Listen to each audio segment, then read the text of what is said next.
Politique encore, un ministre était en visite aujourd'hui dans les Deux-Sèvres. Yannick Neuder, en charge de la santé, a commencé par une table ronde avec les personnels soignants de l'hôpital de Niort ce matin.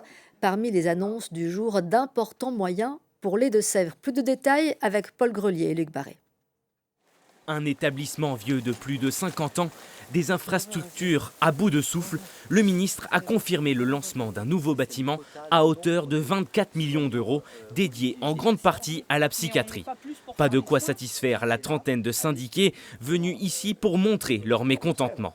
C'est important d'avoir cette nouvelle structure. Pour notre établissement, ça va développer aussi l'activité. Mais je le répète, si derrière on ne met pas les moyens humains pour pouvoir que ces structures fonctionnent, ça sera difficile. Et pour avoir des moyens humains, il faut du financement. Et c'est ce financement aujourd'hui qui va nous manquer. Prévu pour 2028, cette nouvelle unité doit accueillir pas moins de 39 lits.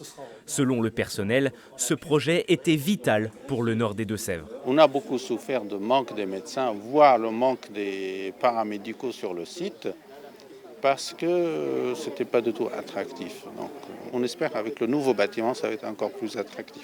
Un investissement au sein d'un établissement marqué par la mort d'une infirmière poignardée par un patient en 2020. Avec cette visite, le ministre chargé de la Santé espère donner un nouvel élan à ce site de Sévrien. Je crois que tout ça va dans le bon sens pour une amélioration de l'offre de soins, particulièrement en santé mentale, mais en psychiatrie, en santé mentale, comme la santé en général. L'important, c'est de pouvoir former plus, de former mieux, de former partout des professionnels de santé pour pouvoir ouvrir des lits, pour pouvoir accueillir des patients, soulager des urgences en tension. La santé mentale a été déclarée grande cause nationale pour l'année 2025.